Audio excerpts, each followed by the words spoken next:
자, 마르크스는 공산당 선언 말미에 지배계급과 하여금 공산주의 혁명에 떨게 다 프롤레타가 잃어버린 것은 쇠사슬뿐이며 전치할 세계가 있다.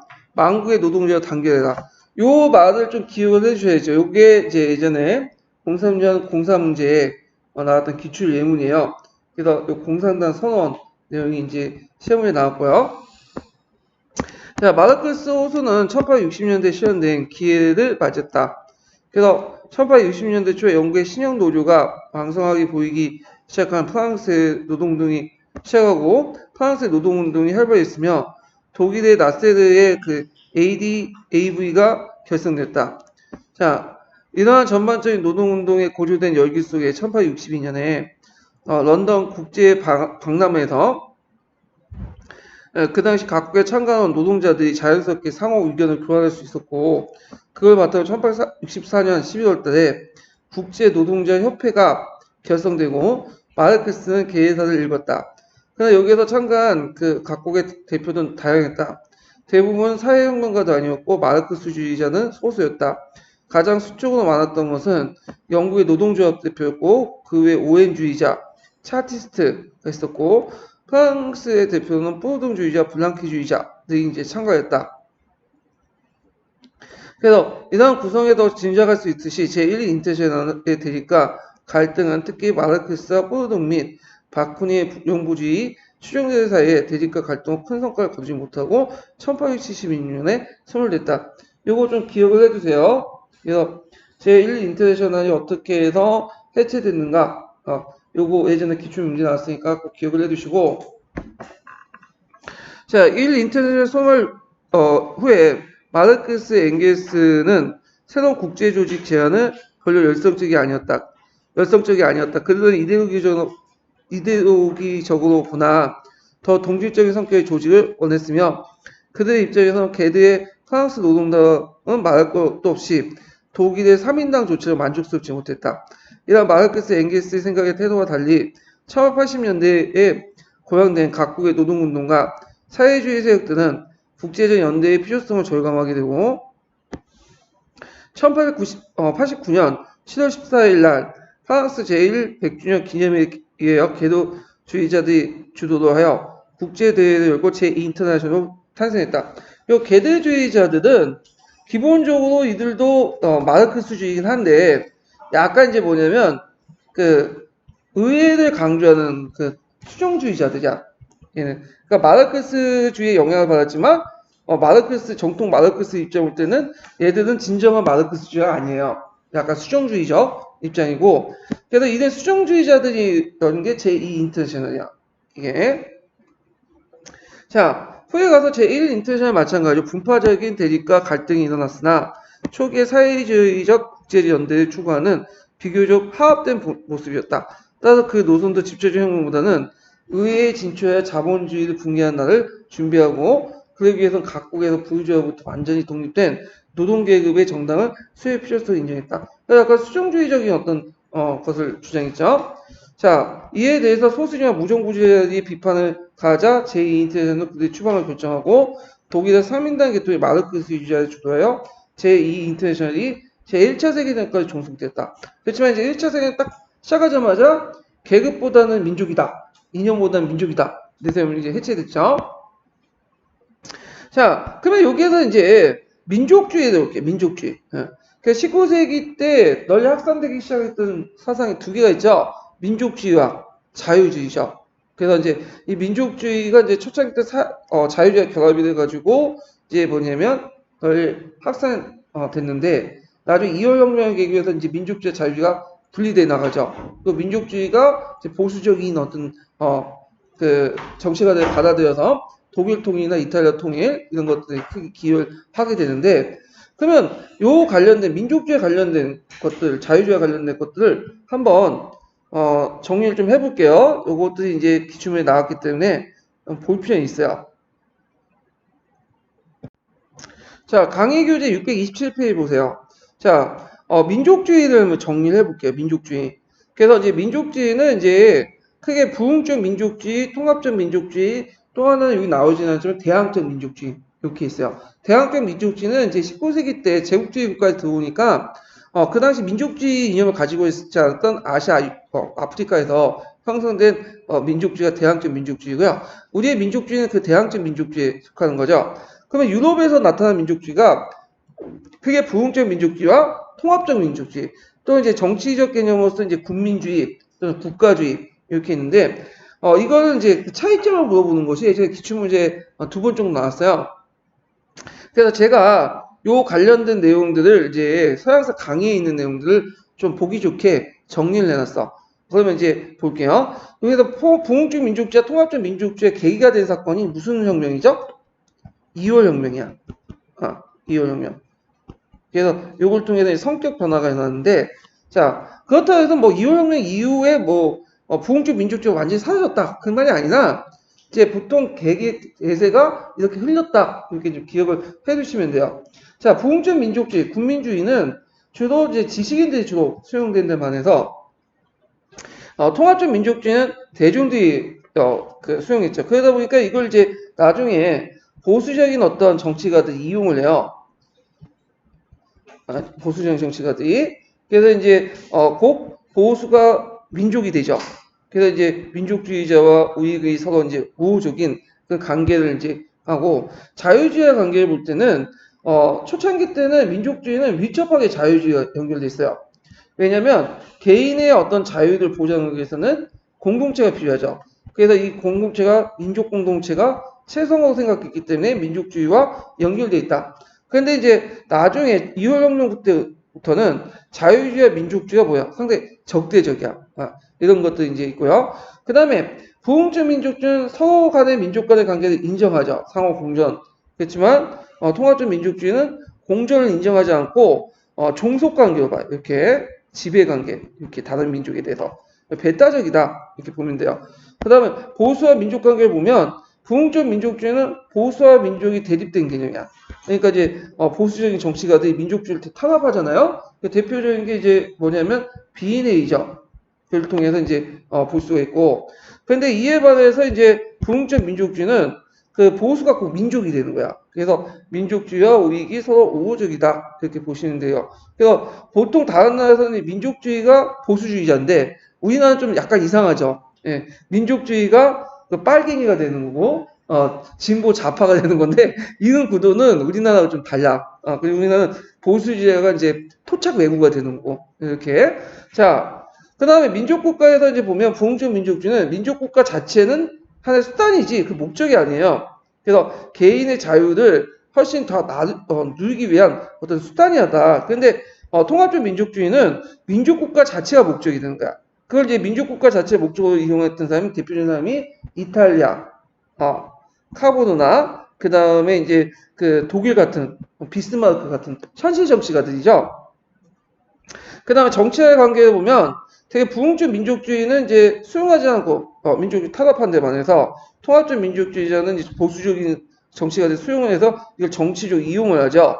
그러면서 이걸 이용해서 자유주의와 사회주의를 탄압을 하기 시작해요.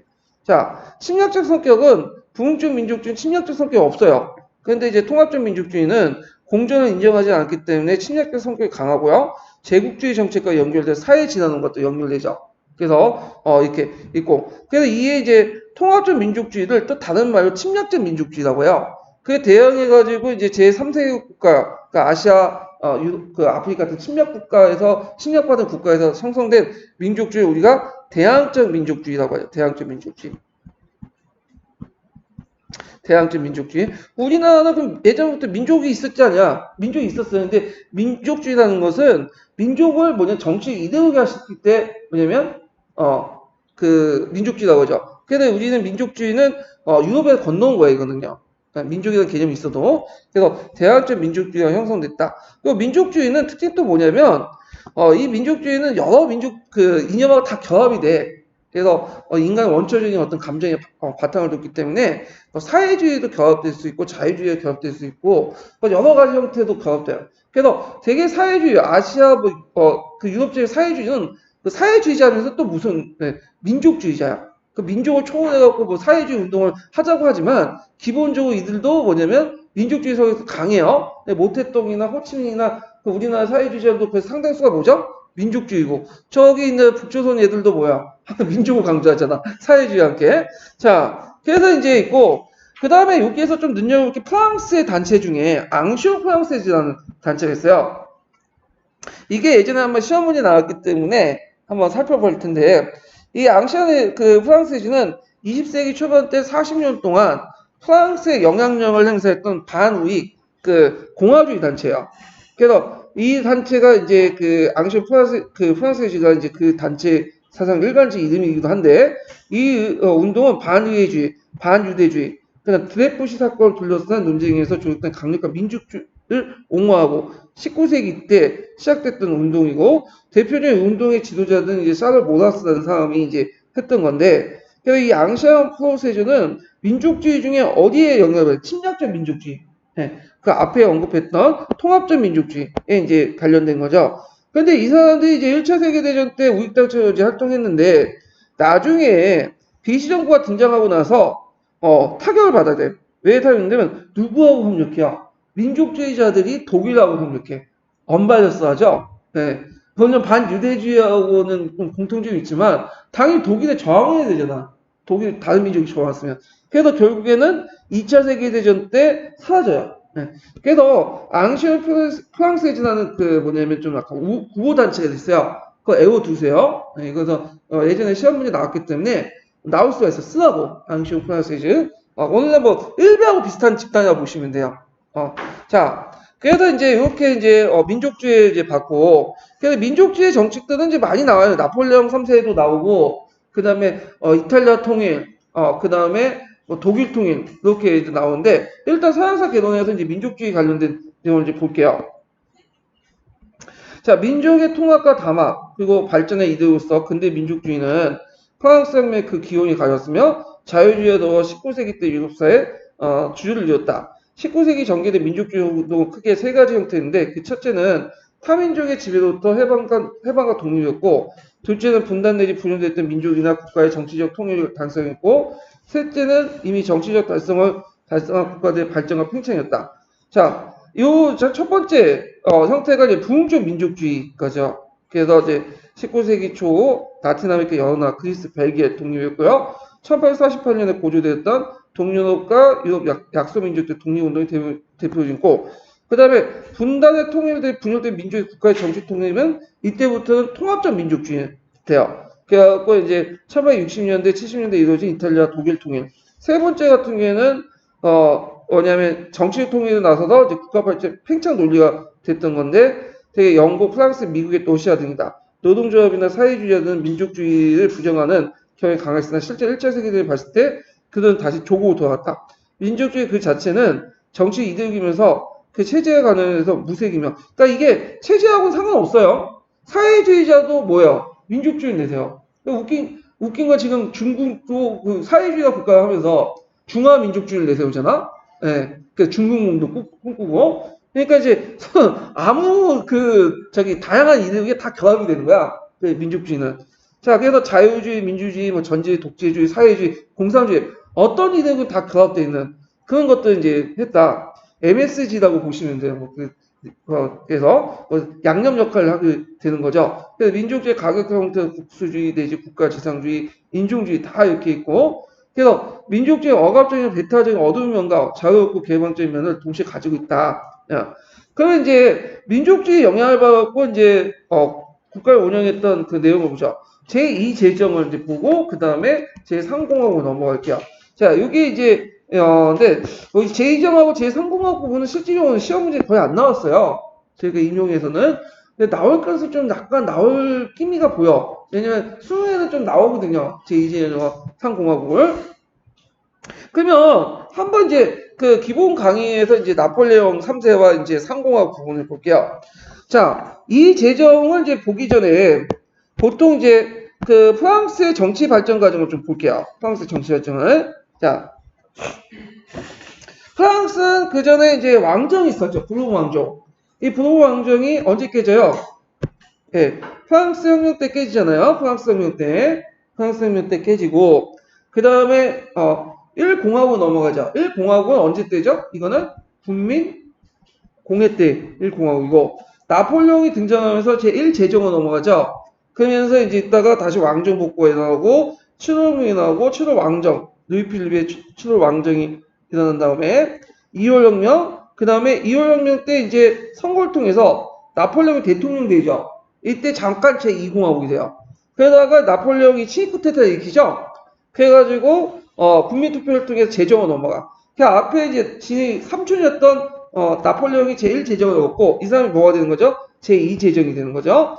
그렇지만 제2제정은 언제 무너져요? 보불전쟁 때 무너지죠. 그리고 나서 보불전이 끝난 다음에 파리공문이 있고 제3공화국이 돼요.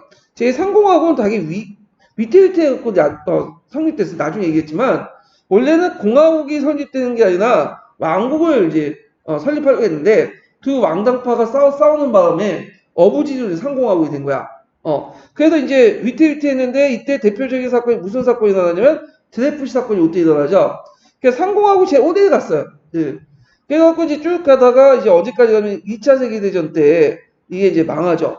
요때 잠시 그 BC 그 프랑스에 가면 옹청자로 유명한 BC가 있어요. 거기 BC 정부가 있다가 BC 정부 개대정부죠. 그러다가 이제 타도되고 1946년에 드골이 제4공화국, 5공화국 이끌죠. 두고 있다가 이제 5공화 넘어가잖아요. 그것도 이제 5공화국 쭉 지속이 되는 거예요, 지금. 되게 공화국이 1공화국, 2공화국, 3공화국 이렇게 할 때 뭐 때문에 이렇게 기준 나누죠?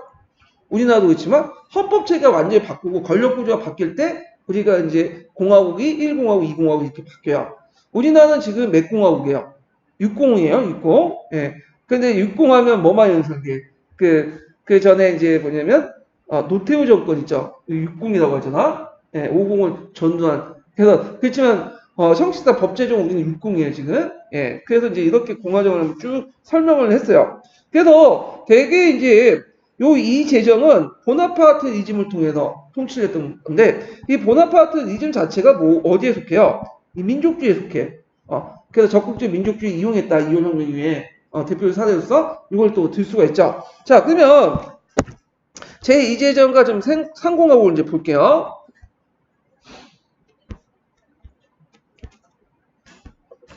자, 나폴레옹의 정치를 볼게요. 나폴레옹 정치는 일단 이 사람은 좀 약간 뭐하고 비슷하냐면 우리식으로 따지면 이제 박정희 통치 스타일하고 좀 비슷해. 그래서 우리가 이제 개발 독재라는 말 있잖아요. 그래서 뭐 경제적인 개발하고 그냥 프랑스의 영광을 선사해 준 다음에 정치적 탄압을 하는 거야. 그래서 나폴레옹이 내세웠던 게 논리가 이제 보나파르트이즘인데 보나파르트이즘은 계급 분영을 이제 바탕으로 한 거야. 개국군용 그 당시 부주하고 그 다음에 프롤레타리아 계층을 서로 이제 뭐냐면 양쪽의 입장을 들어주면서 했던 거야. 그래서 그 사람 정책을 보면 부르주아 정책도 있지만 또 프롤레타리아 계급의 이익을 또 대면한 정책도 같이 있어요. 예. 그래서 이제 보면 일단 정치적 자유를 억압하고 경제 발전에 집중하죠. 그래서 자기 그 삼촌인 나폴레옹 해서 국민적 열강을 달성하기 위해서 그 외교 정책을 추구한다. 이런 걸 뭐라고 한다? 보나파르트이즘이라고 하죠. 자, 그래서 보나파르트이즘은 보나파르트는 이제 나폴레옹의 그 이름이에요. 나폴레옹 이름이죠. 그래서 이제 이렇게 이제 하는데, 자, 그러면 이제 내정을 볼게요. 일단은 이 사람의 특징은 노동자들과 그 다음에 대금융과 대생산업자들의 어떤 지를 동시에 받으려고 있죠. 그래갖고 이제 이런 정책이 반영이 되는데 투자은행을 실시하고요. 자, 투자은행이라는 것은 뭐냐? 이거는 조그만 소매 은행이 아니에요. 이거는 이제 뭐냐 대규모 자금을 유치하고 그다음에 자기가 독자적으로 이제 만들어가지고 투자를 하는 은행이야. 그래서 되게 제국주의 시대 때 은행은 어떤 은행이냐면 투자은행이야. 투자은행. 동네 조그만 은행이 아니에요, 이 사람은. 그 다음에 정보 보존을 통해 철도를 부설하고요.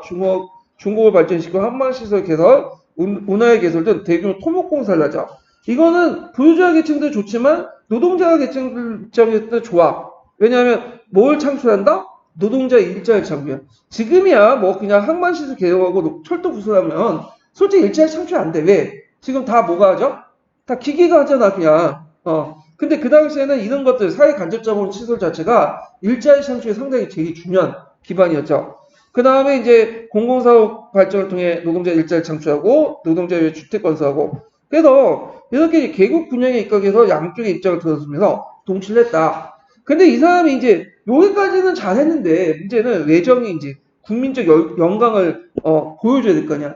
그 쓸데없는데 막 간섭했다가 다시 별로 안 좋았어. 그래서 크림 전쟁에 참여했다가 별로 실질 이득이 없고, 그 다음에 서야된 이탈리아 통일 전쟁에 지원했는데 처음에 지원해주겠다 약속해놓고는 나중에는 싹 이따 물고 소극적으로 대응했죠. 그래서 욕만 얻고 처먹고, 그 다음에 멕시코에서 원정을 했는데 오히려 원정이 실패했어요.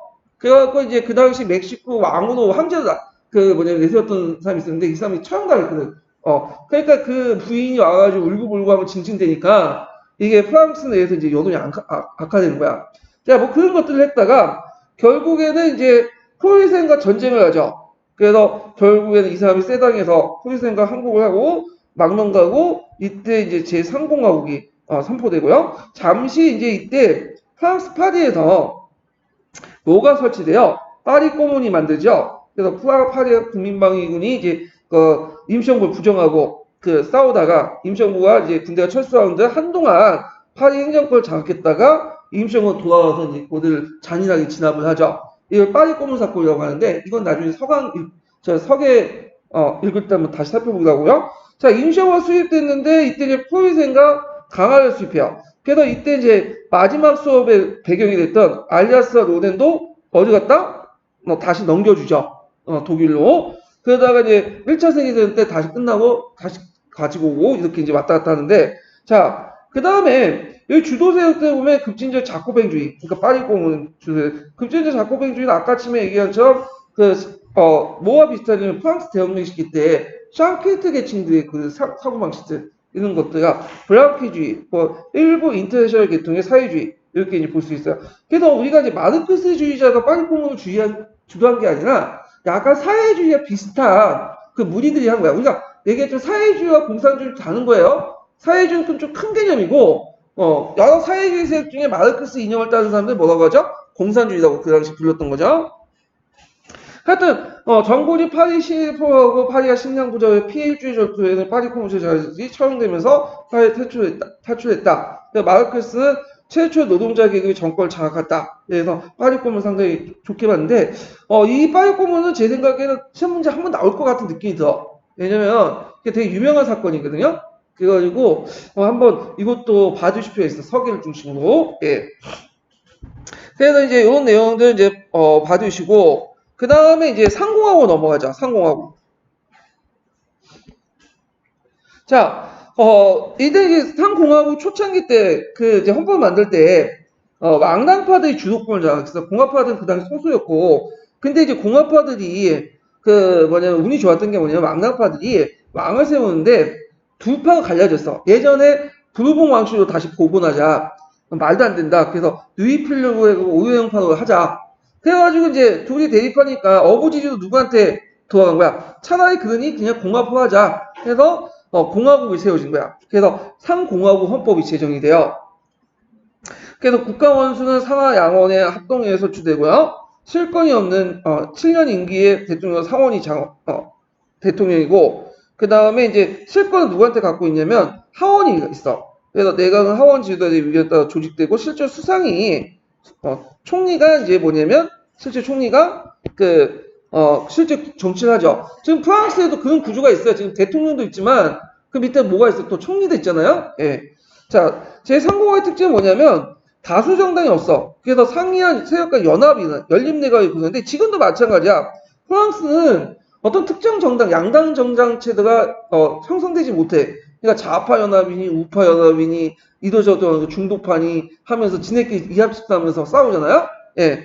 그래서 강적파의 대립을 최소화하고 정치의 사회적 성격 배제를 반영으로 작동하는데 내각이 이제 좀 불완전했다. 그래서 이하집산의 중도파 정도, 뭐 중도 좌파 우파 이 정도 했다니까 뚜렷한 어떤 정체성이 별로 없어요. 자, 대통령은 형식적인 존재였고 내각은 온건파 공화주의자들이 장악했고 형상주의 정책을 했다.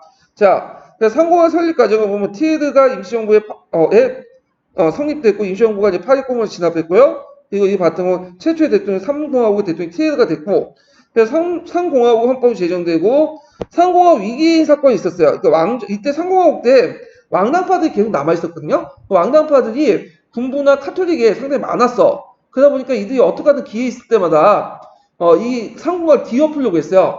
그래서 상공하고 입장할 때 그걸 이제 막기 위해서 여기는 책에 안 나와 있지만 어떤 정책을 상징적인 어떤 조치를 많이 해. 왜냐면 상공학 때 각지의 동상들을 세워. 동상들. 주로 뭐냐 공화주의를 널리 확산시키려고 해서 왕정보다는 공화국을 세울 때 큰 공헌을 했던 이런 사람들의 동상들을 세워요. 그리고 그 당시 이제 그 뭐냐면 교육을 누가 장악하고 있었죠? 교회가 장악했죠. 근데 교회는 누구의 상징이에요? 망당파들의 상징이잖아. 그러니까 교회에서 교육시킨 것보다는 의무교육제들을 막 널리 보급시켜요. 그래서 그 공립학교를 만들어가지고 거기에 이제 뭐냐면 의무교육을 실시해서 최대한 교회를 배제하려고 해요. 그것이 나중에 드레프트 사건 이후에 이제 교회를 완전히 초중도 교육에서 배제시키는 것들하고 그러니까 공교육교육은 종교의 종자도 꺼내지 못하도록 이렇게 철저히 금지시키는 거죠. 프랑스는. 자 이렇게 해갖고 나오는데도 자신의 세력을 확대시키려고 했죠. 자 하여튼 왕당파들이 꾸민 사건이 대표적인 게 블레쟁 사건, 대통령 사이 부정, 그다음 파나마 운하 사건, 드레프시 사건 이렇게 있는데 요 중에 제일 유명한 게 브레징 장군의 사건하고 드레프시 사건이에요. 브레징 장군은 유명한 이제 뭐 반독일 그 장군이었는데 왕당파 연결돼 있었어요. 그래서 이 사람이 이제 쿠데타를 일으키면 왕당파한테 지원을 해줄 거라는 약속을 하고 기대를 했는데 문제는 이 사람이 계획을 하다가 발각되니까 도망을 가. 저기 벨기에 도망가서 옛 여인의 그 무덤 앞에서 권총 자살하고 이렇게 죽어요. 좀 낭만적인 상황 같은데 하여튼 근데 이제 여기에서 시험 문제 잘 나올 가능성이 있는 게 뭐냐면 드레프시 사건이야. 예. 예전에 한번 에미졸라에 대해서 언급됐기 때문에 물론 지금 한 번도 안 나왔지만 드레프시 사건은 아주 유명한 사건이기 때문에 좀 기억은 할 필요 있어. 자, 드레프시 사건은 이제 배경을 보면 그 당시 그 민족주의가 그러니까 통합적 민족주의죠. 국가주의가 강화되면서 배타적 인종적 성격이 강화되죠. 원래 민족주의 이제는 원래 그 다른 민족을 인정하잖아요. 근데 통합적 민족주의는 배타적이죠. 다른 민족 인정하지 않죠. 그래서 드레프시 사건이 발생했는데 특히 이제 거기에 인종적 성격이 뭐냐면 반유대주의가 끼어들었어. 그러니까 유럽에서는 항상 유대인들 별로 안 좋아하잖아. 예전 고리대였고 예술 죽였고 등등 이유로. 그래서 이제 그 드레프시 사건이 이제 잘 발생해. 드레프시는 유대인 대의예요. 그래서 이 사람이 독일에 이제 뭐냐면 그 정보를 갖다 팔았다. 그래갖고 이제 했는데 나중에 이 사람이 아닌 것이 이제 발견돼. 오히려 이 사람보다는 에스테르즈 대의인가 뭐 대적인가 다른 사람 밝혀지는데 그럼에도 공부가 그걸 인정을 안 해요. 그러니까 이제 이거에 대해서 공화파들이 문제가 있다 해갖고 그 당시 에미졸라라는 사람이 유명한 사람이 있어요. 이 사람. 목로주점을 쓰고 뭐 해갖고 유명한 자연주의적 그 소설가가 있었는데 이 사람이 대통령에 편지를 보내죠. 그 유명한 나는 고발한다. 나는 규탄한다. 이거 외워두셔야죠. 그래서 이제 이 승려 되게 유명한데 이 드레프시 사건은 드레프시에서만 끝난 게 아니에요. 이 드레프시 사건에서 한정된 게 아니라 드레프시를 둘러싸고 누구와 누가 이제 대의만 공화파하고 보수 카톨릭 군부가 대의만 보수파들 공화파는 드레프시가 억울하게 당했다. 이 사람은 간첩질 안 했는데 너무 억울한 목살을 하고 있다 해서 무죄를 주장하죠. 근데 이 보수파 카톨릭 군부들은 유죄를 주장해. 그러니까 둘 간에 싸워. 결국엔 누가 승리해요? 3심에서 최종적 무죄 선고를 하면서 공화파가 승리돼요. 그래서 드레프시 사건의 결과 거기에 이제 군부 내에 있었던 왕당파들은 이제 대규모 수청을 하게 되죠. 그래서 군부를 완전히 행정부에 예속하고 왕당파 장교를 수청하고 공화파 장교를 대치를 하고 그 다음에 카톨릭을 이제 세력을 이제 낙하시키기 위해서 교회 학교를 폐쇄하죠. 왜 교회 학교 계속 있으면 왕당파 이념을 뭐냐면 주입할 수 있다. 그래서 공화주의학교에서 뭐냐면 이제 국가에서 공립학교를 만들어. 그래서 거기에서 공화주의 이념을 수용하게 되고 그 다음에 나폴레옹이 이제 예전에 저처럼 카톨릭에 대해 우호적인 조치를 했잖아. 약을 쳐야죠. 그리고 교회와 국가를 분리시켜. 종교는 교회하고 국가는 공적인 거다. 국가는 공적인 업무하고 국가의 공적인 어떤 질서 아니라 공간에서는 교회나 종교적인 것들이 개입해서 안 된다. 이런 것들을 이제 강조하죠.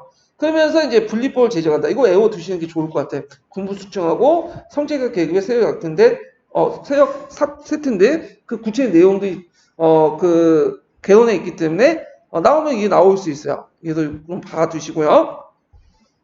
자, 그러면 서양사 개론 내용을 볼게요. 이 제정하고 이제 제3공화국.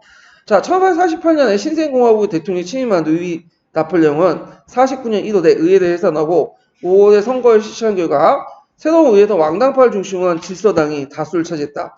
보수주의자가 다수를 차지한 의회는 선거법을 개정하여 300만에 달하는 노동자를 비롯한 가난한 하층민들의 선거권을 박탈했다.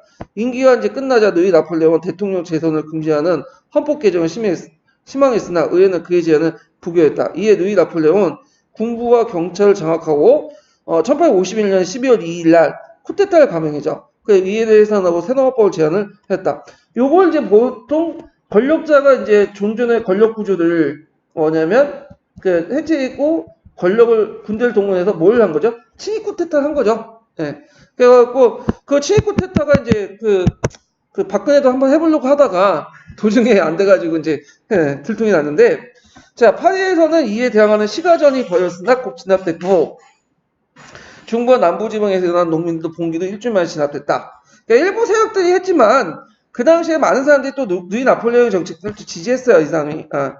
그 다음에 누이 나폴레옹은 이제 보통 선거를 부활시키고 그에 따라 국민투표를 통해서 해본 결과 압도적인 승리를 거죠. 그러니까 그 사람을 지지했던 이유가 뭐냐면 자기 재산과 그런 것들, 토지를 지켜줄 수 있는 사람이 강력한 지도자가 필요했던 거죠. 그러니까 이제 나폴레옹 호감을 받은 누이 나폴레옹 선택한 거야. 그러니까 예전에 얘기했지만 국민투표가 이게 좋은 제도는 아닌 것 같아. 대개 국민투표 보면 독재자의 헌법을 지지하는 방향으로 나가. 우리 유신헌법도 마찬가지고. 그냥 1852년 1월에 제정된 신헌법은 누이 나폴레옹이 거의 독재적인 통치권을 부여했다. 즉 국가 원수 위해가 아니라 우리 국민에게만 책임지며 상원에 해당하는 원로원위원, 국무장관과 지방의 도지사를 비롯한 요직에 대한 임명권을 가지고 있고요. 보통선거 수출된 입법원은 도지사에 추천한 간선 입법부 중에 선출되면서 발의권과 수정권이 없었다. 이게 무슨 말이냐면 자기가 원해서 그 입법부자가 되는 게 아니라 일단은 그 도지사가 추천한 간선 입후보자 안에서만 선거를 하는 거야. 그러니까 이 간선 후보자들은 되게 어떤 사람들일까요? 친 나폴레옹적인 사람이죠. 나폴레옹 쌤들 이제 입맛에 맞는 사람들. 지금 중국이 그 행정부 장관 임명하고 마찬가지죠. 중국이 지금 홍콩 행정부 장관 임명할 때 자기가 말해 행정부 장관 되고 싶다고 해서 가는 게 아니지.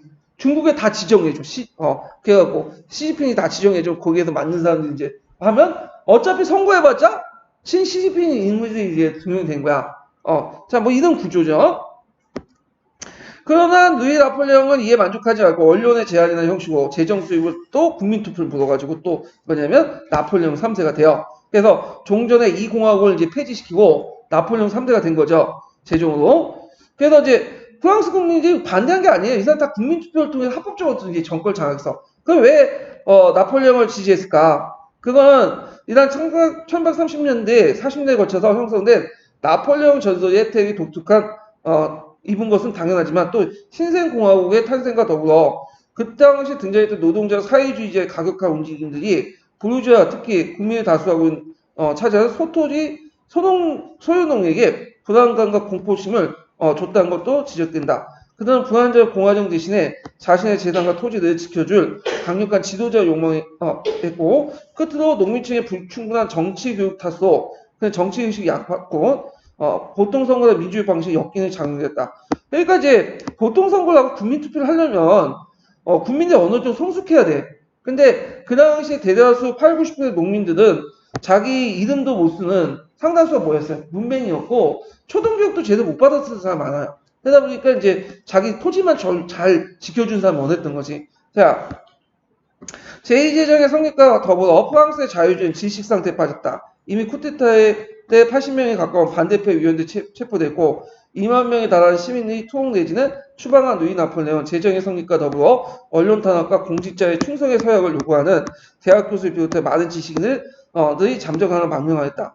자, 요구하여서 이렇듯 이제 자유를 억압한 나폴레옹 3세는 경제 발전에 전력을 쏘아붓고 국민적 영광을 다해서 외교 정책을 추진했다. 그래서 이 사람은 정치적인 자유를 억압하는 대신에 그 보상 차원의 경제적 발전과 함께 위대한 국민적 영광을 달성하려고 했죠. 이 두 가지 목표를 내세웠어요. 예. 근데 경제 발전 어느 정도 성공했는데 문제는 그 국민적 영광을 내세운 외교 정책 측면은 별로 성공하지 못했어. 그거 잘못해갖고 나중에 지가 쫓겨나잖아요.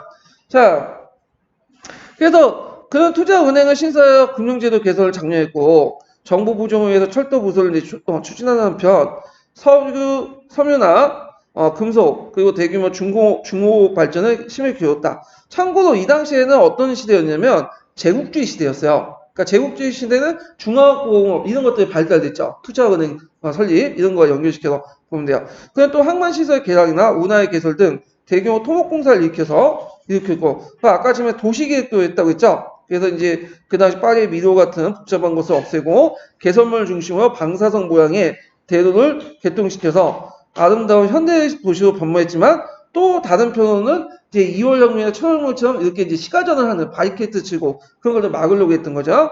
자, 이러한 정책은 프랑스 산업화는 급속도로 진행되고 대금융가와 대상공업자를 비롯한 산업 부류자를 만족시켰다. 그래야 그는 마상의 생시와 불리우시며 1855년 크림 전쟁 중에 파리에 기친 세계 박람회에서 프랑스의 기술 발달과 경제 발전을 가시했다. 요때 만들어졌던 게 그 유명한 무슨 탑이에요? 엘베탑이 그것이 만들어진 거죠. 그래서 되게 이제 그 세계 박람회 여는 목적이 모두 자기 국력이 그만큼 가시한 거예요. 그래서 영국 같은 경우에 수종공 같은 거 만들고 엘베탑을 만들고 그게 다 이유가 있는 거예요. 자, 근데 나폴레옹 3세는 그렇게 부르주아 계층들, 그 부르주아 계층들 이익을 챙겨주지만 또 노동자 계층의 이익도 동시에 챙겨준다고 했죠. 그래서 토목공사를 비롯한 공공사업과 산업발전은 새로운 일터를 창출했고요. 노동자를 위한 주택도 지었고, 그 다음에 이제 나름대로 좀 산업부르주아는 혜택이 적었지만 노동자도 경제발전과 정부 시책의 혜택을 받게 돼요. 그래서 이런 정책들을 뭐라고 한다? 보나파르티즘. 그 지지한 사람을 보나파르티스트. 그래서 보나파르티즘. 그래서 이제 그걸 지지한 사람을 이제 보나파르티즘 주의자들 이렇게 이제 얘기를 하는데 이 정책들 이제 연관시킨 사람이 누구냐? 마르크스예요. 그래서 그 밑에 읽어보시면 마르크스가 왜 이걸 얘기하냐면 보나파르티즘은 두 계층의 뭐냐면 연합을 통해서 형성됐다. 부르주아와 프롤레타가 계층이 그 계층 중에 한쪽이 권력을 모국장악할 때 독재체가 형성되고 그걸 바탕으로 이 독재자가 그 두 계층의 욕구를 만족시키면서 형성됐다 해서 이 보나파르티즘을 어디와 연결시켜? 경제 사회적 구조와 연결시켜갖고 제시하는 사람이 마르크스라는 사람이에요. 한번 읽어보세요. 이거는요. 자, 그 다음에 나폴레옹 3세 외교 정책은 성공보다 실패가 컸다. 일단은 이 사람은 크림 전쟁에 참가했으나 실제로 얻은 것은 없었고 크림 전쟁에 왜 참여했죠? 러시아의 남하 정책을 방지하기 위해서 이렇게 했고 다만 이제 파리에서 강화회의를 개최했으며 약간 체면시켰다. 그 다음에 1859년에 사르데나 이탈리아 통일 정책에 지원한 정책에 일관성이 없었고 이 사람이 원래 처음에 그 지원해주겠다고 했는데 나중에 그냥 방해만 놓고 그랬죠. 그래서 나폴레옹 3세는 사르데나를 지원하여 참여한 데있고 사보이의 일부와 닉슨을 얻었으나 사르데나가 노마 교황령 공격함으로써 그날 프랑스 내 카톨릭 세력으로 공격을 받게 되고 전쟁 도중에 오스트리아 강화를 내린 결과 이탈리아 예국자는 물론 국내 공화파도 원망을 샀다. 그러나 이보다 더 큰 외교상의 실패는 아까 이 멕시코 원정이에요. 이것도 오타네요. 자, 멕시코 원정이었다. 나폴레옹 3세는 1861년에 멕시코 내단을 빙자하여 군대를 파견, 공화국을 폐기하고 일부 상류층의 지지밖에 얻지 못한 오스트리아 맥시미리안 대공황 황제로 옹립하였다. 그러나 멕시코 인민의 어떤 저항과 남북전쟁이 끝난 미국의 강력한 압력으로 프랑스 군대는 철수했고요. 맥시미리안은 공화파에 총살돼요. 그래갖고 이제 나폴레옹 3세 위신이 크게 손상됐다. 그 부인이 와가지고 막 프랑스 국내 들어와서 막 징징대고 막 그래요. 신문 투고하고. 자, 황제파였던 카톨릭의 이탈, 자유주의와 공화파의 반항에 보태어 1860년대 그동안 잠재해진 노동운동이 다시 고개를 들게 되며 이탈 기미를 보이게 되었다. 그래서 나폴레옹 3세는 1864년 폭력을 수반하지 않는 노동자 파업을 인정하였으나 노동자의 기세는 더 험악해지고 연달아 파업이 일어났고요. 뿐만 아니라 1860년대에 영불 통상 제국을 짓게 돼요. 프랑스는 그 당시 상대적으로 영국보다 좀 기술이 뒤처졌죠. 자, 하여튼 그 당시 이제 영불 통상 조약을 통해서 영국의 제품들이 들어오기 시작해요. 그래서 이것 때문에 기술 발전 자극도 일어나고 자본 집중이나 기계의 어떤 대공장이 증가를 했지만 사업화를 촉진시켰지만 이런 것들이 이제 또 영국 값싼 상품이 들어오다 보니까 부유자 계층들이 불만을 사게 된 거야. 자, 그리고 수공업자들이나 자, 이렇게 해서 이제 내부적으로 이제 예전에 우호적인 세력들이 점점 어떻게 돼요? 적으로 이제 돌아서게 되고, 그 과정에서 이제 뭐냐, 총선거가 이루어졌는데, 이런 선거에서 그것이, 반영이 되죠. 그래서 반정부 세력들이 또 등장을 하고, 그래서 이제 그 당시 이제 나폴레옹 3세는 그 당시 입법원의 법률 발의권과 예산 심의권을 주는 입헌공주제에 가까운 자유재정 체제로 바뀌어 나가고, 그 1870년에 국민투표 이단 체제 변화를 압도적으로 다수를 지지했다. 자, 그래갖고 이제 이렇게 이걸 막고자 좀 더 입법권을 많이 주는 입법원에 그런 식으로 해갖고 국민투표 붙여갖고 국민들 뭐냐면 돌아선 민심을 붙잡아 들려고 했지만 결국 때는 늦었죠. 왜냐? 그때 나폴레옹 3세가 비스마르크의 수책에 넘어가서 이건 이제 나중에 했지만 그 뒤에서는 했지만 에무스 정보 사건 때문인데 이건 뒤에 좀 얘기할게요. 아무런 준비 없이 프로이센과 전쟁을 하게 되죠. 그러니까 개전 6조도 되지 않은 채 9월 초 황제와 프랑스군이 세당에서 그 당시 프로이센 군에게 항복하고요. 그 다음에 이제 9월 4일날 이 소식이 파리에 전해지자 파리 민중들이 봉기해서 입범하여금 재정의 몰락을 선언하게 되고 파리 시청에 수입된 임시정부는 제3공화국을 이제 선포하게 되죠. 자, 임시정부는 전쟁을 계속하려고 했으나 이미 주적부대가 붕괴되었고 프로이센군이 계속 포위된 파리 저항을 완강하였으나 결국 파리도 항복하였다. 임시정부를 대신한 국민의회가 이제 새로 선출됐고 왕당파를 비롯한 평화를 원하는 보수파가 다수를 점하여 삼로대, 오기대, 알사스 로렌의 일부를 양도하고요.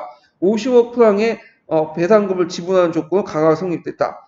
그러나 파리의 노동자와 소시민층은 이에 불만을 품고 소란스럽기 때문에 국민회는 파리에 들어가지 못하고 베르샤유에 들어가서 이제 파리 자리했고 파리의 국민방위군은 금도 지불을 중지하고 무장을 해제하려고 했다.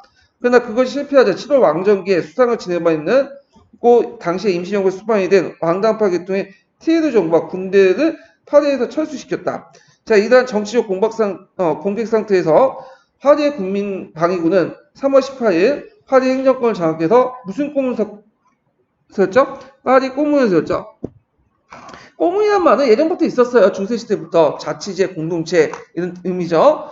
그래서 26일날 꼬문위원 약 90명을 선출하게 되고 위원 중 다수는 사회주의자보다는 급진적 자코뱅주의자, 그 다음에 폭동과 폭력부터 주장한 블라킹주의, 그 다음에 소세 1 인터내셔널 계통의 사회주의자들, 또 마르크스보다 포로 등의 추종자가 주를 이뤘다. 그래서 사회개혁을 착수했으며 그 내용은 이것도 외워두시는 것도 좋을 것 같아. 그 당시 이제 파리 꼬문에서 했던 사회개혁 내용 보면 즉각적인 부의 재분배, 생산수단의 사회화 등을 포함한 마르크스 사회주의보다는 노동조건의 개선, 소유자가 포기한 공장의 접수, 협동적 생산과 급진적 교육개혁들로서 종주의 노동운동과 프랑스 사회주의 유전을 반영한 거다. 요거 외워주시면 되죠. 노동조건 개선, 소유자가 포기한 공장의 접수, 협동적 생산과 급진적 교육개혁 등등. 자, 이런 꼬문에 대해서 티에르는 파리를 포위한 채 꼬문의 식량 부족으로 지치기 기다렸다. 꼬문은 초기의 축제 분위기와 달리 점차 가혹해지는 식량난에 시달려 동물원의 동물을 사육하고 심지어 애완동물과 쥐까지 잡아먹었다. 이를 알아채린 정부군은 5월 22일 날 공격을 개시하여 꼬문의 결사적 저항으로 5월 28일까지 피해 일주일간의 철저한 전투가 벌어졌고요. 그래서 이제 파리 중심가가 대부분 불타왔다. 약 200명의 꼬문 투사가 페르라샤즈 모지에서 최후의 전투를 벌이고 147명이 즉석에서 총살당했으며 그 시체를 묻은 거대한 분모가 지금도 남아있다. 자, 이들 포함해서 약 2만 명의 꼬문 투사가 처형되고 수만 명이 체포됐으며 7만 명의 가족과 친지 그리고 활동가들이 바퀴를 피해 탈출했다. 자, 여기서 마르크스의 평가가 나오죠. 자, 마르크스가 얘기하기를 파리 꼬문은 최초 노동자 계급의 정권 장악을 규정하고 레닌은 이로부터 많은 교훈을 얻었다. 확실히 파리 꼬문은 노동자를 기반으로 한 노동자의 사회적 해방의 성격을 본질적으로 지니고 있지만 아까 아침에 얘기했지만 주로 계층이 뭐죠? 소시민층이고 그들 담당의 노동자 계급의 대변자보다는 상키르트적이고 급진적인 자코뱅주의자다. 그러니까 이들은 기본적으로 사회재산을 부정해요? 인정해요. 다만 사회적 양극화에 대해서는 서로 안 좋게 생각하는 거야. 그러니까 적절한 부의 평등을 주장한 거지 이 사람들이 사회주의에 부정하는 게 아니에요. 그러니까 좀 사회주의하고는 약간 거리가 있는 사람들이야, 이 사람들은. 자, 파리 고문이 진압된 후에 프랑스의 정치는 안정을 찾지 못했다. 북미에서 다수를 차지하는 왕당파는 부르본가와 오르간과로 이렇게 나눠 대립했고, 그 틈바구니에서 이제 공화파가 명맥을 유지했고요. 1875년에 1년의 입헌적 법률로서 제3공화국의 헌법이 제정되었다. 자, 상공화 헌법이 그 밑에 있죠. 국가 원수는 상하 양원의 합동회의에서 선출되는 7년 임기의 대통령이었으나 실권 없고 간접 선거를 선출된 상원도 별로 권한이 없었다. 실권은 보통 선거 선출된 하원에 있었고요. 내각은 하원 지도자의 의견에 따라 조직되었다. 프랑스는 영국과 달리 10개의 작은 정당의 분리 상태였기 때문에 내각은 수개 정당의 연립으로 설립되었고 따라서 안정성이 없고 당명에 끝이는 경우가 많았다. 그러나 관료가 한 번에 전부 교체가 되는 것이 아니고 정책에 급격한 변화가 많지 않았으며 실제 행정은 매우 강력한 관료기구가 담당했기 때문에 내각의 빈번한 건지에도 불구하고 행정상 큰 혼란이 없었다. 1875년 정식으로 출범하게 된 제3공화국은 1879년 공화파가 상하 양원에 승리하여 왕당파의 맥마운 대통령이 사임하는 동시에 내각 책임제 자리 잡았으며 안전대 기반을 갖게 되었다. 다음에 라마르쉐주가 국가를 지정했고 이것도 외워두시는 게 좋겠죠. 7월 14일 날 국경을 정했다. 7월 14일 왜 국경을 정했어요? 프랑스 대혁명이 일어났잖아. 네. 그래서 제3공화국이 프랑스 혁명의 계승자임을 국내에 청명했다. 1880년에 들어와서 1882년, 86년에 교육개혁에로서 의무, 우상, 세속의 3대 원칙이 입각한 초등교육제도가 확립되면서 이걸 왜 아까 말처럼 이런 초등교육제도를 의무교육하면서 뭘 이념을 확보하려고 했다? 공화주의 이데올기를 널리 보급시키려고 했다. 그래서 안정적 기여를 했다. 이거 나름대로 의미가 있죠. 외워두시고 요거는 미국 우리나라 일본의 그 정책도 비슷한 거 있어요. 일면 상교주의.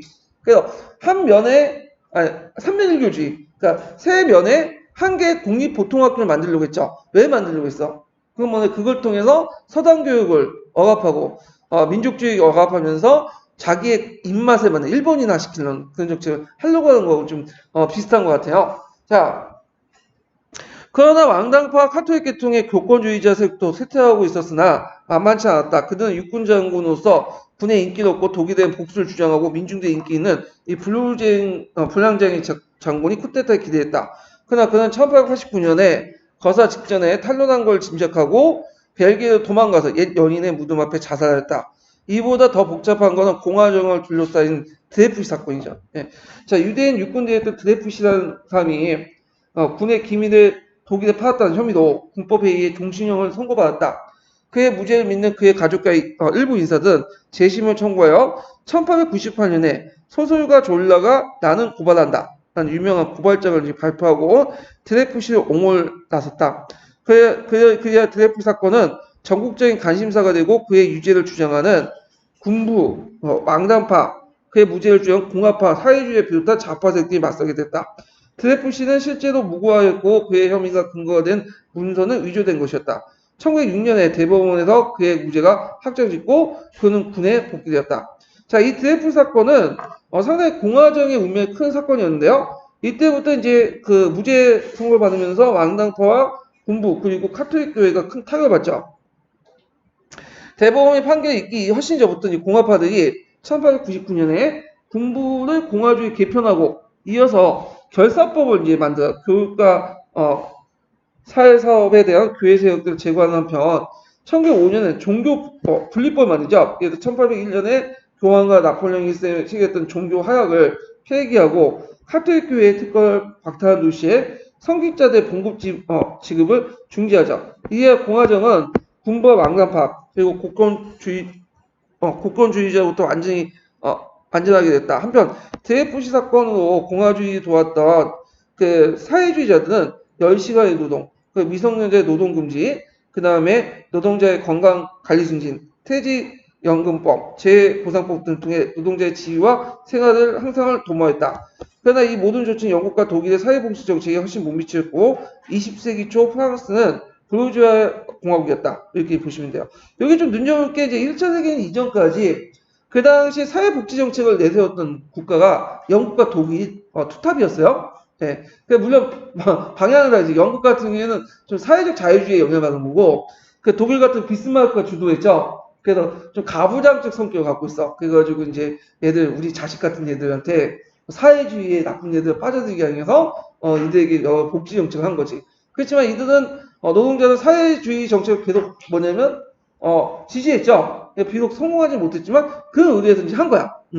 자, 영국의 발전 보면 영국의 빅토리아 여왕 때 유명한 양당 정치가가 나오죠.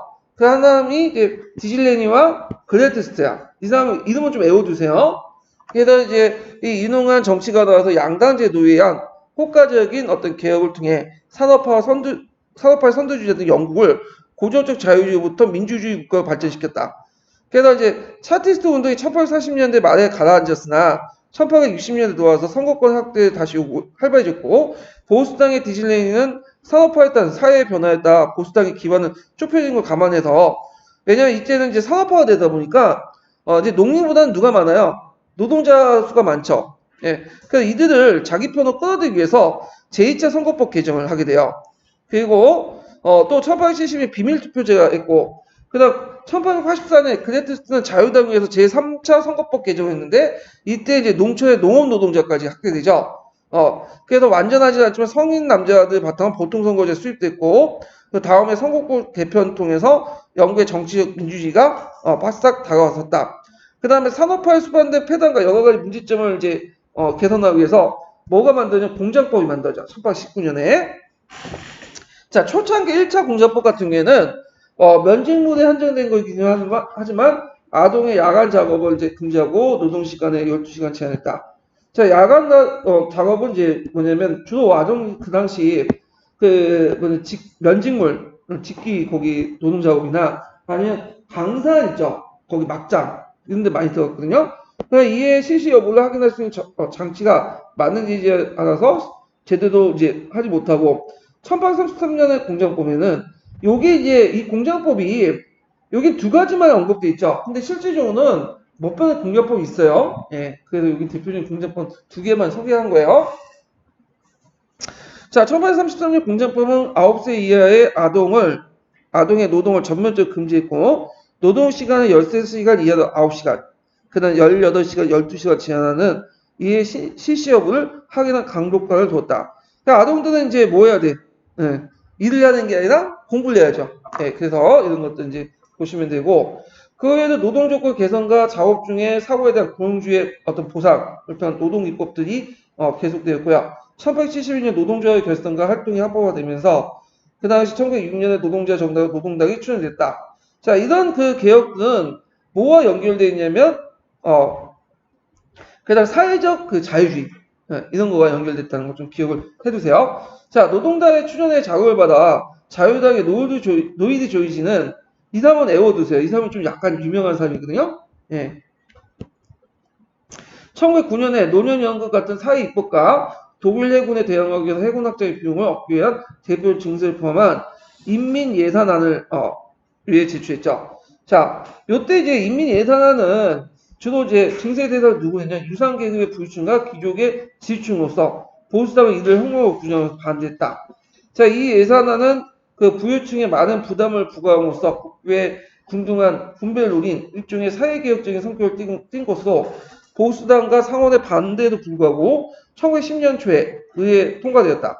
자, 이와 더불어 귀족과 국교의 주교들로 구성된 보수적인 상원의 권한은 사상의 권한을 거부권을 무력화를 비롯해 대표 축소하여 영국의 실질적으로 단원제와 단원이 없게 되었다.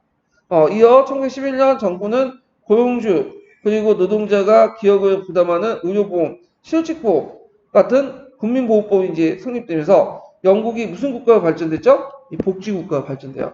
자, 한편 19세기 중엽까지 언론과 출판의 자유가 확립되고 신문에 대한 가세가 폐지되어 언론 창달과 여론 형성에 공헌했다. 그리고 1870년에 교육법이 제정되어 각국 학교에서는 정부의 지원과 보조금에 크게 영향을 받아서 교육의 보급도 촉진했다.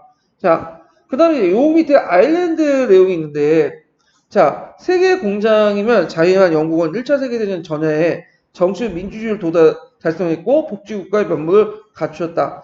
그러나 이러한 영국에도 아일랜드 미해결 아일랜드 문제는 미해결 두통거리였다. 아일랜드는 12세기 때 영국에 정복됐으며 16세기, 17세기까지 영국인과 스코틀랜드 아일랜드 북부의 얼스 지방에 이주했죠.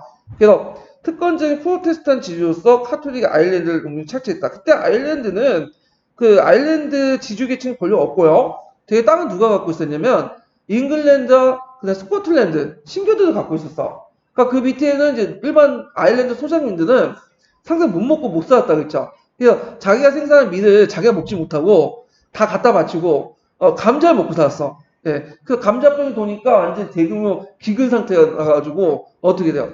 나중에 미국 많이 가고 그때 인구도 많이 줄고 그랬어요.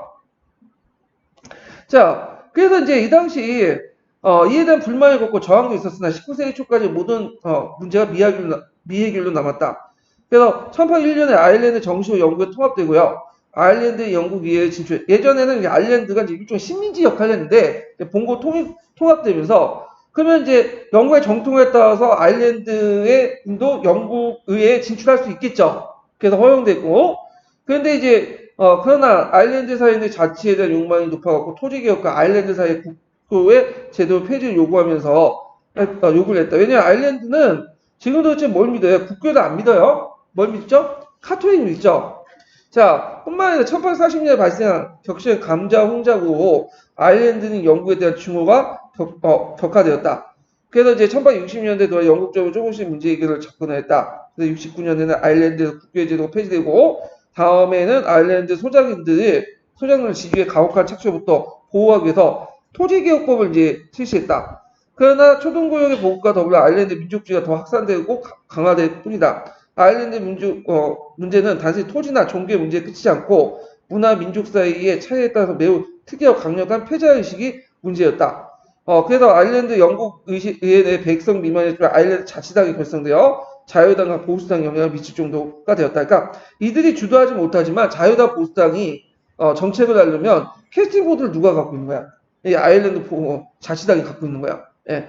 그래서 이것 때문에 아일랜드인들이 그 영국 의회에 들어가서 그 국회의원을 보냈잖아요. 그러니까 우리나라에서도 이런 게 선례가 있으니까 우리나라에서 뭐냐면 일본의 의회에 뭐냐면 의회 국회의원을 보내자. 나는 자치운동 내용이 그 안에 있어. 아일랜드 자치사를 써가지고 자 그리고 자유당 그레트스턴은 1885년과 1890년 아일랜드 자치법안을 의회에 제출했으나 전자의 경우에는 자유당 내 반대고 후자의 경우는 상원의 부결로 각각 실패했다. 그래서 두 번에 걸쳤지만 각각 실패했고요. 1895년에 10년간 거친 보수당이 치하해서 자치법 묵살되고요. 아일랜드 농민의 소작농으로서 소토지 보육농업 항색균 조치를 취하였다. 그러나 이런 당근 정책으로 아일랜드 민족주의가 완화될 리가 없었고 오히려 더 강화돼서 신앙에 가까웠다. 그러니까 이게 아일랜드 독립을 해야 되겠다. 큰 이제 움직임이 나왔죠. 상원의 거부권이 무력한 뒤에 1912년 노이드 조이지는 자유당을 다시 자치법을 제출했고요. 1914년에 확정될 예정이었지만 근데 이번에 프로테스탄트 얼스트는 이제 뭐냐면 그 영국의 그 아일랜드에 보면 그 잉글랜드하고 그 스코틀랜드 지주층이 있어요. 이 사람들이 이제 얼스트라고 해. 근데 이 사람들 카톨릭만 믿지 않고 뭘 믿어요? 신교를 믿는데 주로 어디에 거주했냐면 그 북아일랜드 지역에 많이 거주했어. 근데 이 사람 입장 볼 때는 아일랜드 자치를 주고 뭐 하는 것 자체가 별로 안 좋은 거야. 자신의 기득권을 이제 침해하고. 그러니까 이제 그 또 이렇게 분리시킨다는 의미가 있고, 그 프로테스탄트 얼스트가 그 영국과의 분리에 강력하게 반대하고 나서 의용부를 모집하고 무력에 저지할 기세를 보였다. 그래야 1914년 설립한 자치법원에는 얼스트 문제 해결까지 실실 보유한다는 조항이 붙게 됐고, 그 다음에 1차 세계대전 이후에 이제 아일랜드 문제 해결을 다 대전에 연계됐다. 1차 세계 이후 끝난 후에 이제 아일랜드는 자치구 독립되고요. 자유된 다음에 영영영이 탈퇴를 하죠. 그렇지만 이제 문제는 지금도 아일랜드가 있으면 이 북쪽 지역은 벨베스타를 중심으로 하고 누구 땅이에요? 아직까지는 북부 아일랜드는 아일랜드 땅이 아니라 영국 땅이죠. 영국 정부의 이제 구성이잖아요. 그 영국 그 브리튼 제국의 구성원으로서 참여하게 되고 여기도 우리가 먹어야 된다 해갖고 그 당시 아일랜드에서 이제 폭력 사건도 막 일어나고 있잖아요. 예. 자 그러면 이제 이탈리아 통일을 보죠. 자 이탈리아 통일은 이제 그 초창기 때는 이탈리아 통일하고 이제 그 독일의 통일에 좀 공통점이 있어요. 첫 번째로는 누굴 배제하면서 일어났냐면 오스트리아를 배제하면서 일어났어. 오스트리아를. 예. 그래서 항상 오스트리아가 전립도야. 그 다음에 두 번째로는 이제 뭐냐면 처음에는 이상주의자가 출발했어. 이상주의자들이. 그래서 보통 이제 자유주의자들이 이제 주도를 냈죠. 통일운동을. 대표적인 사람이 이제 마치니. 그 다음에 독일 같은 경우는 프랑크푸르트 국민회의에 참여했던 자유주의자들. 이렇게 이제 했는데, 나중에 시간이 지나면서 이제 누가? 현실 정치가들이 이제 주도를 하게 돼요. 그래서 대표적인 사람이 이제 비스마르크나 뭐 카브르 같은 현실 정치가들이 주도했고, 실제 그들에 의해서 통일이 되죠. 자, 그러면 그 이탈리아 통일을 이제 하기 전에 이탈리아 통일 과정을 좀 보고 이제 넘어갈게요. 자, 심화강의 교재 보고 보면 이탈리아 통일을 몇 페이지 보시냐면 잠깐만요.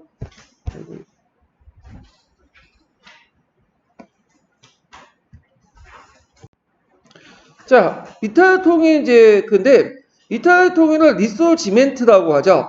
예, 이탈리아 통일은 단순한 분열을 지향하기 위해서 오스트리아 세력을 구축하는 과정에서 일어났다. 그래서 이제 매년 오스트리아가 어디를 지배하고 있었어요? 지도에 보시면 베네치아도 지배하고 있었고 그 다음에 이런 지역들 다 누구 땅이었죠? 그 당시 빈헤이의 그 이탈리아 오스트리아 지역이었죠. 자, 그러면 이제 이탈리아 정세를 보면요. 그 다음 빈헤이의 사르드 왕국, 이게 이제 중심 국가예요. 사르드 왕국. 원래 사르드 왕국은 여기가 중심이 아니었어요. 원래 사보이 지역이라고 요 지역이 그냥 사보이 닉스 지역. 근데 이게 이제 여기가 중심지로 바뀌게 된 거고 나중에 사르드 왕국, 나폴리 왕국 남쪽에 있었죠. 양시칠 왕국, 교황령은 중간에 있었고 소국의 분리 상태였고요. 그 다음에 이제 오스트리아는 이제 여기 베네치아, 그 다음에 롬바디아 여기 지역을 이제 항유하고 있었고 왜 항유하고 있었죠? 그 당시 이제 빈의 결과 이 땅이 오스트리아 지역으로 넘어가게 된 거야. 대신에 오스트리아 뭘 줬던 거야? 자기가 지배하는 오스트리아 벨기에 정을 네덜란드 통합시킨다는 그 이유로 해갖고 이 땅을 이제 먹게 된 거고. 그 다음에 이제 전에 마치니에 이제 청년 이탈리아다 운동이 있었죠. 로마 공화국이 있었던 2월 혁명에. 자, 그래서 이제 이렇게 이제 있고요. 그 다음에 이제 아까 전에 언급한 이탈리아 통일 비교를 보면 일단 처음에 이상주의였다가 현실주의로 바뀌고 그래서 사르데 카브로 뭐 프랑스의 비슷한 걸 이렇게 보죠. 그다음 오스트리아와 프랑스의 간섭 배제 이렇게 이제 볼 수가 있어요. 자, 그러면 사르데 왕국의 이제 빅토리아 엠마누엘 2세 정책을 보면 자, 오스트리아 압력을 물리치고 자유조업을 고수했고요. 그 다음에 이탈리아 심화가 부각이 됐고, 그 다음에 이때 이제 재상으로서 누가 활동했냐면 카브르가 활동했죠. 그 국력 배양, 그 다음에 사회적 국제적 지위 향상, 영국, 프랑스 우호 관계 유지 이런 것들을 이제 했다. 좀 기억을 해두시면 돼요. 자, 그래서 이제 보통 이탈리아 3대 그 인물로서 카브르, 가니발디, 마치니 이렇게 되잖아요. 자, 그 다음에 이제 보면 통일 과정을 보면 오스트리아 단독 구조를 계기 위해서 이제 북부와 중부의 합병을 요청하니까 북부와 중부 이탈리아 통일하고 그다음 프랑스의 서브웨이 닉슨이 양분했어요. 서브웨이 닉슨은 원래는 사르데 왕국의 본거지야. 근데 이걸 왜 양분했냐면 이 서브웨이 닉슨은 말이 이제 그 이탈리아 안에 있지만 거의 프랑스어권이에요. 프랑스 사람이 아니고. 그래서 이제 프랑스에 양도하려고 거기에 이제 서브웨이 닉슨을 양도를 했던 거죠. 그 다음에 청년 이탈리아당이 가니발디가 적색 설치당했고 그 당시 이제 그 시리아와 나폴레옹을 점령하고 그걸 나중에 이제 누가 해요? 그 당시 그 무솔리니 갈색 설치당했고 뭐 노마 행군한 것도 다 그 앞에 있는 선례 때문인 건데 근데 이제 이 사람은 이제 뭐냐 가니발디는 원래 공화주의자였어요. 근데 이 공화주의를 포기하고 뭐냐면 만나서 마치니와 얘기해갖고 사라진 왕국에 통합을 내죠. 그러니까 북부는 중북부는 누구 위해서 그 당시 사라진 왕국 그래서 이제 통일되고 그다음 남부 지역은 가니발디에 통일돼요. 그래갖고 가니발디가 이제 받침으로써 이탈리아 왕국이 된 거죠. 가니발디가 그래서 대인인 것 같아 이 사람은. 자, 그래서 이제 그 사라진 왕이었던 엠마누엘 2세가 이제 이탈리아 왕으로 추대되고요. 통일 완성 부분 아직까지 짝이 좀 남아 있었어요. 아직까지 수복되지 않은 땅들이. 그래서 프랑스가 오스트리아 전쟁에서 그 당시 프랑스 편에 들어갔고 오스트리아 땅을 먹었죠. 베네치아와 이런 땅을 먹었고 그 다음에 그 당시 교황령에 누가 주둔하고 있었죠? 교황령에는 프랑스가 주둔하고 있었죠. 그래서 프랑스군이 그래서 포위센 프랑스 전쟁 때 보불 전쟁 때 프랑스군이 이제 봉고 갈 동안 그걸 냉큼 먹었어. 그래가지고 거기에 교황령 점령하고 그리고 이탈리아 왕국의 수도를 로마로 천돌라죠. 1871년에 통일이 완성돼요. 여기에서 1871년은 동시에 무슨 통일도 가능하냐면 독일 통일. 네, 독일 통일하고 연결돼. 독일도 몇 년에 났어요? 1871년. 이탈리아 통일도 1871년. 왜냐면 독일 통일할 때, 그 당시 어제 점령이기 때문에 이탈리아 왕국에 있었던, 이탈리아 안에 있었던 교황령을 점령했기 때문인 거죠. 서로 연결돼 있어요. 자, 통일 이후에 이제, 문제를 보면, 일단 트리에스트와 트레티노 지역이 이제 아직까지도 넘어가지 못했어. 아직 요 지역이 어디냐면, 여기 지도에 보시면 요 지역 있죠. 미해복 지역 있죠. 트레스트와 이 지역. 요 지역을 아직까지 오스트리아가 가지고 있었어요. 이 지역은 나중에 어디로 넘어가요? 1차 세계대전으로 넘어가요. 1차 세계대전 때 이기고 나서 그 당시 이제 원래는 이탈리아가 삼국동맹이었지만 동맹국에 안 되고 어디에 들어간 거야? 저기 협상국수에 들어간 거죠. 자, 그래서 요 땅은 이제 엉커는. 근데 이제 이탈리아가 또 웃긴 게 여기뿐만 아니라 어디도 요구해. 달마치아 해안까지도 요구해요. 나중에는. 왜냐면 이거 예전에 베네치아 영토였다. 좀 약간 웃긴 것 같아. 왜냐면 1차 세계대전 때 이탈리아가 크게 공헌한 적도 없어요. 까놓고 해서. 이탈리아 별 도움이 안 됐어. 오히려 뭐냐면 맨날 알프스 사막도 못 넘어가고 패배당하고 맨날 오스트리아 공격을 받으니까 영국에서 이제 공수사단, 두개사단 파병하고, 왜냐면 이탈리아인들이 좀 낙천적이고, 좀 군대가 썩어 빠졌어, 솔직히 말해서. 부정부패 받고. 그래서 전혀 도움이, 1차 세계, 2차 세계 때, 당나라 군대가 어디냐면 이탈리아야. 먼저 공격하면 항복하고 그래요. 얘네들은 싸워보지도 않고. 자, 하여튼 뭐, 그렇게 이제 했는데, 자, 거기다가, 나중에 로마 교황청과 문제를 해결해서 이제 나트랑 협정을 맺게 되죠. 이건 나중에 이제 무슨 때니까 그때 얘기하고. 그 다음에 이제 이탈리아는 남부하고 북부가 경제적으로 너무 차이가 나. 남부는 완전히 후진적인 농업사회고 북부는 이제 발달된 공업사회죠. 그러다 보니까 이제 경기 차이도 있고 생활 수준 다르고 그렇게 이제 하고 되게 이제 이탈리아 가면 마피아들 유명하죠. 마피아는 되게 보면 거기 남부 지역, 시칠리아 이런 지역에서 이제 있고. 자, 그래서 이제 이런 것들이 이제 이탈리아 문제로 남았었다. 이렇게 좀 기억을 해 두시면 될 것 같아요. 자, 그 다음에 이제 관련된 서양사 개론 내용을 이제 읽어볼게요. 자, 아이고. 여기 보면 이탈리아 통일 내용을 볼게요. 일단 이월혁명에서 카톨릭의 자유주의나 마틴의 이상주의적이고 공화주의적인 민족운동이 실패에 돌아가자 이탈리아 통일 가업은 샤르의 천실정치가인 카부의 손에 넘어갔다. 이탈리아는 정치적으로 분열되어 있을 뿐만 아니라 오스트리아 세력이 강하게 부식되어 있었다. 그럼 이탈리아 통일 가업은 단순히 분열을 지향한 것이 아니라 누굴 뭐냐면 하죠? 오스트리아 구축이 아니라 이중가업을 뜻했다. 이때 이중가업이라는 것은 이탈리아 통일 분열을 통일화시키고 그냥 오스트리아 구축하는 거죠. 이때 구축이라는 건 뭐냐면 만들다는 의미가 아니라 몰아내다는 뜻이야. 구축은. 자, 이월혁명 때 오스트리아를 패한 사르데나가 새로이 비토리아 엠마누엘 2세가 왕에 오르자 그럼 오스트리아의 압력을 물리치고 자유주의 헌법을 고수하여 이탈리아 전 예국적인 희망이 득보이 되었다.